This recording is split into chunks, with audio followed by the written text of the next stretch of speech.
भगवद गीता अध्याय 10 श्लोक 1। श्री भगवान ने कहा, हे महाबाहु अर्जुन, और आगे सुनो। चूंकि तुम मेरे प्रिय सखा हो, अतः मैं तुम्हारे लाभ के लिए ऐसा ज्ञान प्रदान करूंगा जो अभी तक मेरे द्वारा बताए गए ज्ञान से श्रेष्ठ होगा। तात्पर्य: पराशर मुनि ने भगवान शब्द की व्याख्या इस प्रकार की है, जो पूर्ण रूप से षडैश्वर्यों, संपूर्ण शक्ति, संपूर्ण यश, संपूर्ण धन, संपूर्ण ज्ञान, संपूर्ण सौंदर्य तथा संपूर्ण त्याग से युक्त है, वह भगवान है। जब कृष्ण इस धराधाम में थे तो उन्होंने छह ऐश्वर्यों का प्रदर्शन किया था। फलतः पराशर जैसे मुनियों ने कृष्ण को भगवान रूप में स्वीकार किया है। अब अर्जुन को कृष्ण अपने ऐश्वर्यों तथा कार्य का और भी गूढ़ ज्ञान प्रदान कर रहे हैं। इसके पूर्व 7वें अध्याय से प्रारंभ करके वे अपनी शक्तियों तथा उनके कार्य करने के विषय में बता चुके हैं। अब इस अध्याय में वे अपने ऐश्वर्यों का वर्णन कर रहे हैं। पिछले अध्याय में उन्होंने दृढ़ विश्वास के साथ भक्ति स्थापित करने में अपनी विभिन्न शक्तियों के योगदान की चर्चा स्पष्टतया की है। इस अध्याय में पुनः वे अर्जुन को अपनी सृष्टियों तथा विभिन्न ऐश्वर्यों के विषय में बता रहे हैं। ज्यों ज्यों भगवान के विषय में कोई सुनता है, त्यों त्यों वह भक्ति में रमता जाता है। मनुष्य को चाहिए कि भक्तों की संगति में भगवान के विषय में सदा श्रवण करे, इससे उसकी भक्ति बढ़ेगी। भक्तों के समाज में ऐसी चर्चाएं केवल उन लोगों के बीच हो सकती हैं जो सचमुच कृष्ण भावनामृत के इच्छुक हो। ऐसी चर्चाओं में अन्य लोग भाग नहीं ले सकते। भगवान अर्जुन से स्पष्ट शब्दों में कहते हैं कि चूंकि तुम मुझे अत्यंत प्रिय हो, अतः तुम्हारे लाभ के लिए ऐसी बातें कह रहा हूँ। श्लोक 2। न तो देवतागण मेरी उत्पत्ति या ऐश्वर्य को जानते हैं और न महर्षिगण ही जानते हैं, क्योंकि मैं सभी प्रकार से देवताओं और महर्षियों का भी कारण स्वरूप उद्गम हूँ। तात्पर्य: जैसा कि ब्रह्म संहिता में कहा गया है, भगवान कृष्ण ही परमेश्वर हैं। उनसे बढ़कर कोई नहीं है, वे समस्त कारणों के कारण हैं। यहाँ पर भगवान स्वयं कहते हैं कि वे समस्त देवताओं तथा ऋषियों के कारण हैं। देवता तथा महर्षि तक कृष्ण को नहीं समझ पाते। जब वे उनके नाम या उनके व्यक्तित्व को नहीं समझ पाते तो इस क्षुद्रलोक के तथाकथित विद्वानों के विषय में क्या कहा जा सकता है। कोई नहीं जानता कि परमेश्वर क्यों मनुष्य रूप में इस पृथ्वी पर आते हैं और ऐसे विस्मयजनक असामान्य कार्यकलाप करते हैं। तब तो ये समझ लेना चाहिए कि कृष्ण को जानने के लिए विद्वत्ता आवश्यक नहीं है। बड़े बड़े देवताओं तथा ऋषियों ने मानसिक चिंतन द्वारा कृष्ण को जानने का प्रयास किया, किंतु जान नहीं पाए। श्रीमद् भागवत में भी स्पष्ट कहा गया है कि बड़े से बड़े देवता भी भगवान को नहीं जान पाते। जहां तक उनकी अपूर्ण इंद्रियां पहुंच पाती हैं, वहीं तक वे सोच पाते हैं और निर्विशेषवाद के ऐसे विपरीत निष्कर्ष को प्राप्त होते हैं जो प्रकृति के तीनों गुणों द्वारा व्यक्त नहीं होता, या कि वे मन चिंतन द्वारा कुछ कल्पना करते हैं, किंतु इस तरह के मूर्खतापूर्ण चिंतन से कृष्ण को नहीं समझा जा सकता। यहाँ पर भगवान अप्रत्यक्ष रूप में ये कहते हैं कि यदि कोई परम सत्य को जानना चाहता है तो लो, मैं भगवान के रूप में यहाँ हूँ, मैं परम भगवान हूँ। मनुष्य को चाहिए कि इसे समझे। यद्यपि अचिंत्य भगवान को साक्षात रूप में कोई नहीं जान सकता, तो भी वे विद्यमान रहते हैं। वास्तव में हम सच्चिदानंद रूप कृष्ण को तभी समझ सकते हैं जब भगवद गीता तथा श्रीमद् भागवत में उनके वचनों को पढ़ें। जो भगवान की अपराशक्ति में है, उन्हें ईश्वर की अनुभूति किसी शासन करने वाली शक्ति या निर्विशेष ब्रह्म रूप में होती है, किंतु भगवान को जानने के लिए दिव्य स्थिति में होना आवश्यक है। चूंकि अधिकांश लोग कृष्ण को उनके वास्तविक रूप में नहीं समझ पाते, अतः वे अपनी अहेतुकी कृपा से ऐसे चिंतकों पर दया दिखाने के लिए अवतरित होते हैं। ये चिंतक भगवान के असामान्य कार्यकलापों के होते हुए भी भौतिक शक्ति माया से कलमशग्रस्त होने के कारण निर्विशेष ब्रह्म को ही सर्वश्रेष्ठ मानते हैं। केवल भक्तगण ही जो भगवान की शरण पूर्णतया ग्रहण कर चुके हैं, भगवत कृपा से समझ पाते हैं कि कृष्ण सर्वश्रेष्ठ है। भगवत भक्त निर्विशेष ब्रह्म की परवाह नहीं करते। वे अपनी श्रद्धा तथा भक्ति के कारण परमेश्वर की शरण ग्रहण करते हैं और कृष्ण की अहेतुकी कृपा से ही उन्हें समझ पाते हैं। अन्य कोई उन्हें नहीं समझ पाता। अतः बड़े से बड़े ऋषि भी स्वीकार करते हैं कि आत्मा या परमात्मा तो वह है जिसकी हम पूजा करते हैं। श्लोक 3। जो मुझे अजन्मा, अनादि, समस्त लोकों के स्वामी के रूप में जानता है, मनुष्यों में केवल वही मोहरहित और समस्त पापों से मुक्त होता है। तात्पर्य, जैसा कि 7वें अध्याय में 7.3 कहा गया है, मनुष्याणां सहस्रेषु कश्चिद् यतति सिद्धये, जो लोग आत्मा साक्षात्कार के पद तक उठने के लिए प्रयत्नशील होते हैं वे सामान्य व्यक्ति नहीं हैं, वे उन करोड़ों सामान्य व्यक्तियों से श्रेष्ठ हैं जिन्हें आत्मा साक्षात्कार का ज्ञान नहीं होता। किंतु जो वास्तव में अपनी आध्यात्मिक स्थिति को समझने के लिए प्रयत्नशील होते हैं, उनमें से श्रेष्ठ वही है जो ये जान लेता है कि कृष्ण ही भगवान, प्रत्येक वस्तु के स्वामी तथा अजन्मा है। वही सबसे अधिक सफल अध्यात्म ज्ञानी है। जब वह कृष्ण की परम स्थिति को पूरी तरह समझ लेता है, उसी दशा में वह समस्त पाप कर्मों से मुक्त हो पाता है। यहाँ पर भगवान को अज अर्थात अजन्मा कहा गया है, किंतु वे द्वितीय अध्याय में वर्णित उन जीवों से भिन्न है जिन्हें अज कहा गया है। भगवान जीवों से भिन्न है क्योंकि जीव भौतिक आसक्तिवश जन्म लेते तथा मरते रहते हैं। बद्ध जीव अपना शरीर बदलते रहते हैं, किंतु भगवान का शरीर परिवर्तनशील नहीं है। यहाँ तक कि जब वे इस लोक में आते हैं तो भी वे उसी अजन्मा रूप में आते हैं। इसीलिए चौथे अध्याय में कहा गया है कि भगवान अपनी अंतरंगा शक्ति के कारण अपराशक्ति माया के अधीन नहीं है, अपितु पराशक्ति में रहते हैं। इस श्लोक के वेत्ति लोक महेश्वरम शब्दों से सूचित होता है कि मनुष्य को ये जानना चाहिए कि भगवान कृष्ण ब्रह्मांड के सभी लोकों के परम स्वामी हैं। वे सृष्टि के पूर्व थे और अपनी सृष्टि से भिन्न हैं। सारे देवता इसी भौतिक जगत में उत्पन्न हुए, किंतु कृष्ण अजन्मा है। फलतः वे ब्रह्मा तथा शिव जी जैसे बड़े बड़े देवताओं से भी भिन्न है, और चूंकि वे ब्रह्मा, शिव तथा अन्य समस्त देवताओं के सृष्टा हैं, अतः वे समस्त लोकों के परम पुरुष हैं। अतः श्री कृष्ण उस हर वस्तु से भिन्न है जिसकी सृष्टि हुई है, और जो उन्हें इस रूप में जान लेता है वह तुरंत ही सारे पाप कर्मों से मुक्त हो जाता है। परमेश्वर का ज्ञान प्राप्त करने के लिए मनुष्य को समस्त पाप कर्मों से मुक्त होना चाहिए। जैसा कि भगवद गीता में कहा गया है कि उन्हें केवल भक्ति के द्वारा जाना जा सकता है, किसी अन्य साधन से नहीं। मनुष्य को चाहिए कि कृष्ण को सामान्य मनुष्य न समझे। जैसा कि पहले कहा जा चुका है, केवल मूर्ख व्यक्ति ही उन्हें मनुष्य मानता है। इसे यहाँ भिन्न प्रकार से कहा गया है। जो व्यक्ति मूर्ख नहीं है, जो भगवान के स्वरूप को ठीक से समझ सकता है, वह समस्त पाप कर्मों से मुक्त है। यदि कृष्ण देव की पुत्र रूप में विख्यात है, तो फिर वे अजन्मा कैसे हो सकते हैं? इसकी व्याख्या श्रीमद् भागवत में भी की गई है। जब वे देवकी तथा वसुदेव के समक्ष प्रकट हुए तो वे सामान्य शिशु की तरह नहीं जन्मे। वे अपने आदि रूप में प्रकट हुए और फिर एक सामान्य शिशु में परिणत हो गए। कृष्ण की अध्यक्षता में जो भी कर्म किया जाता है वह दिव्य है। वह शुभ या अशुभ फलों से दूषित नहीं होता। इस जगत में शुभ या अशुभ वस्तुओं का बोध बहुत कुछ मनोधर्म है, क्योंकि इस भौतिक जगत में कुछ भी शुभ नहीं है। प्रत्येक वस्तु अशुभ है क्योंकि प्रकृति स्वयं ही अशुभ है। हम इसे शुभ मानने की कल्पना मात्र करते हैं। वास्तविक मंगल तो पूर्ण भक्ति और सेवा भाव से युक्त कृष्ण भावनामृत पर ही निर्भर करता है। अतः यदि हम तनिक भी चाहते हैं कि हमारे कर्म शुभ हो तो हमें परमेश्वर की आज्ञा से कर्म करना होगा। ऐसी आज्ञा श्रीमद् भागवत तथा भगवद गीता जैसे शास्त्रों से या प्रामाणिक गुरु से प्राप्त की जा सकती है। चूंकि गुरु भगवान का प्रतिनिधि होता है, अतः उसकी आज्ञा प्रत्यक्षतः परमेश्वर की आज्ञा होती है। गुरु, साधु तथा शास्त्र एक ही प्रकार से आज्ञा देते हैं। इन तीनों स्रोतों में कोई विरोध नहीं होता। इस प्रकार से किए गए सारे कार्य इस जगत के शुभाशुभ कर्म फलों से मुक्त होते हैं।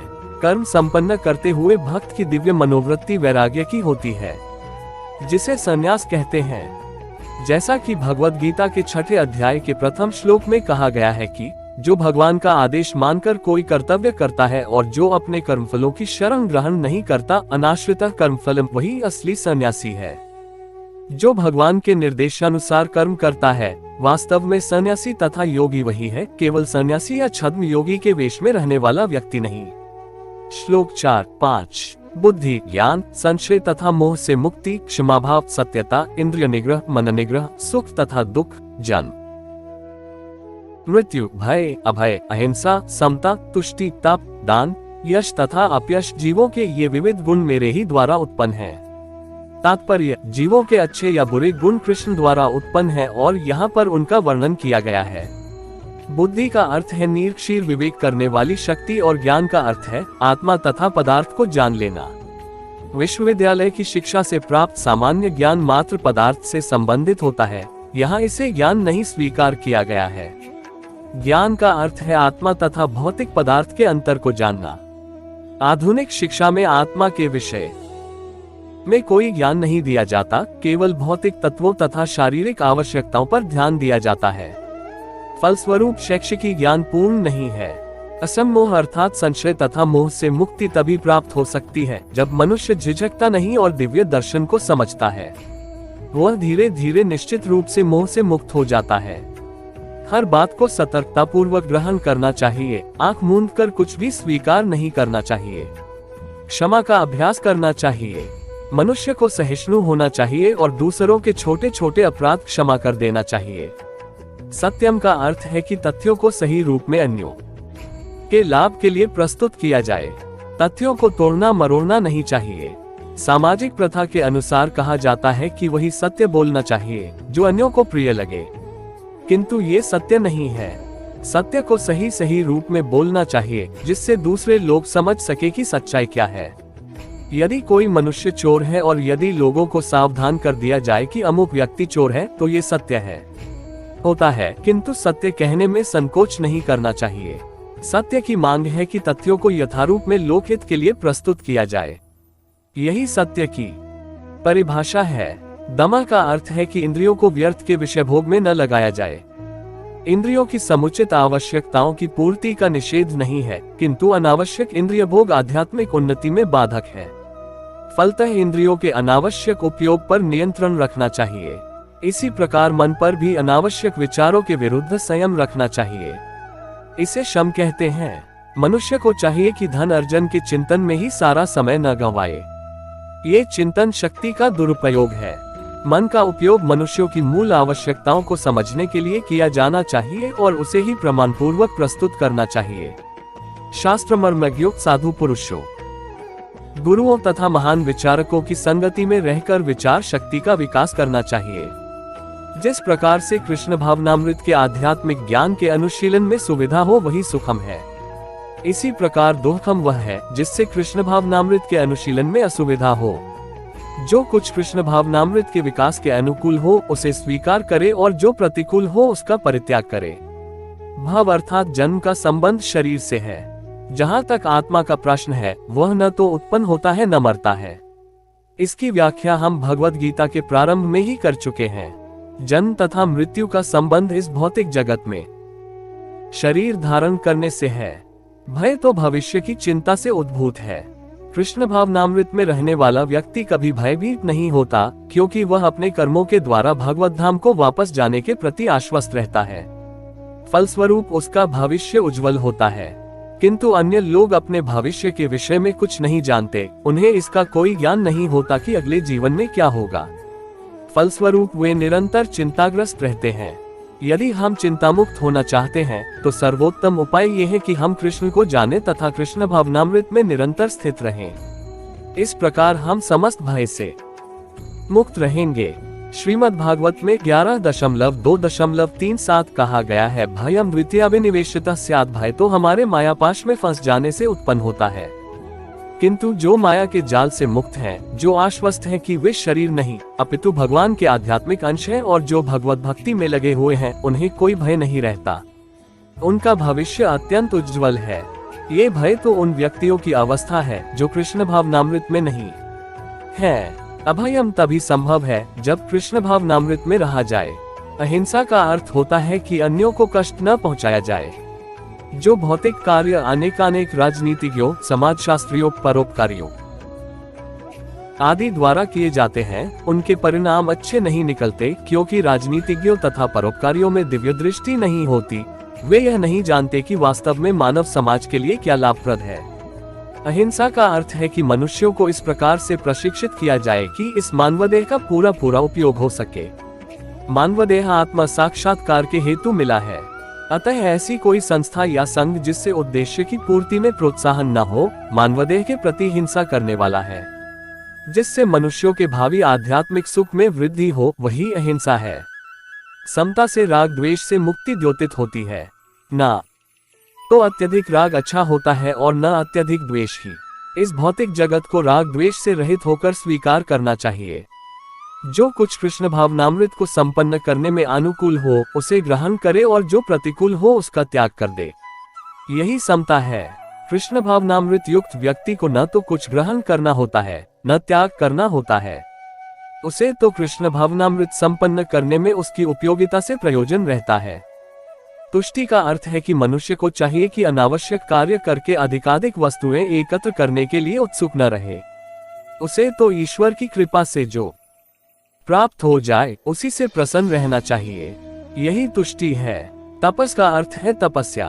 तपस के अंतर्गत वेदों में वर्णित अनेक विधि विधानों का पालन करना होता है, यथा प्रातः काल उठना और स्नान करना। कभी कभी प्रातः काल उठना अति कष्टकारक होता है, किंतु इस प्रकार स्वेच्छा से जो भी कष्ट सहे जाते हैं वे तपस या तपस्या कहलाते हैं। इसी प्रकार मास के कुछ विशेष दिनों में उपवास रखने का भी विधान है। हो सकता है कि इन उपवासों को करने की इच्छा न हो, किंतु कृष्ण भावनामृत के विज्ञान में प्रगति करने के संकल्प के कारण उसे ऐसे शारीरिक कष्ट उठाने होते हैं, किंतु उसे व्यर्थ ही अथवा वैदिक आदेशों के प्रतिकूल उपवास करने की आवश्यकता नहीं है। उसे किसी राजनीतिक उद्देश्य से उपवास नहीं करना चाहिए।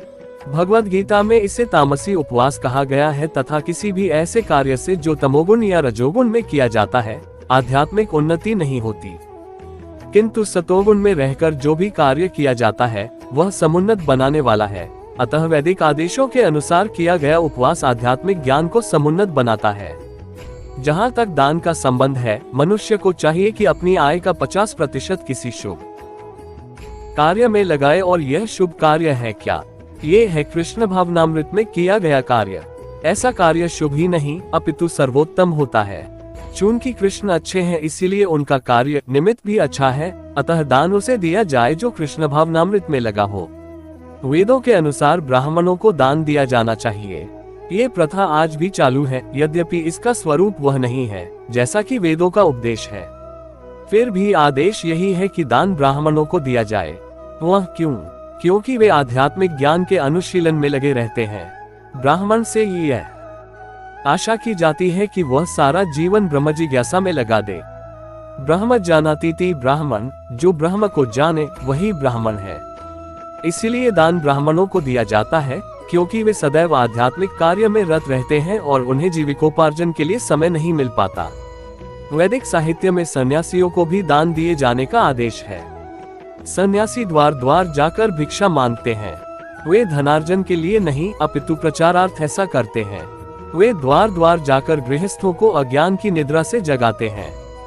चूंकि गृहस्थ गृह कार्यों में व्यस्त रहने के कारण अपने जीवन के वास्तविक उद्देश्य को कृष्ण भावनामृत जगाने को भूले रहते हैं, अतः ये सन्यासियों का कर्तव्य है कि वे भिखारी बनकर गृहस्थों के पास जाएं और कृष्ण भावना भावित होने के लिए उन्हें प्रेरित करें। वेदों का कथन है कि मनुष्य जागे और मानव जीवन में जो प्राप्त करना है उसे प्राप्त करे।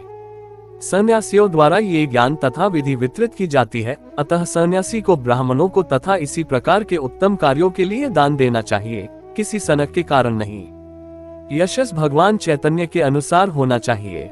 उनका कथन है कि मनुष्य तभी प्रसिद्धि यश प्राप्त करता है जब वह महान भक्त के रूप में जाना जाता हो। यही वास्तविक यश है। यदि कोई कृष्ण भावनामृत में महान बनता है और विख्यात होता है तो वही वास्तव में प्रसिद्ध है। जिसे ऐसा यश प्राप्त न हो वह अप्रसिद्ध है। ये सारे गुण संसार भर में मानव समाज में तथा देव समाज में प्रकट होते हैं। अन्य लोकों में भी विभिन्न तरह के मानव हैं और ये गुण उनमें भी होते हैं। तो जो व्यक्ति कृष्ण भावनामृत में प्रगति करना चाहता है उसमें कृष्ण ये सारे गुण उत्पन्न कर देते हैं, किंतु मनुष्य को तो इन्हें अपने अंतर में विकसित करना होता है। जो व्यक्ति भगवान को सेवा में लग जाता है वह भगवान की योजना के अनुसार इन सारे गुणों को विकसित कर लेता है। हम जो कुछ भी अच्छा या बुरा देखते हैं उसका मूल श्री कृष्ण है। इस संसार में कोई भी ऐसी वस्तु नहीं जो कृष्ण में स्थित न हो। यही ज्ञान है। यद्यपि हम जानते हैं कि वस्तुएं भिन्न रूप से स्थित हैं, किंतु हमें यह अनुभव करना चाहिए कि सारी वस्तुएं कृष्ण से ही उत्पन्न हैं।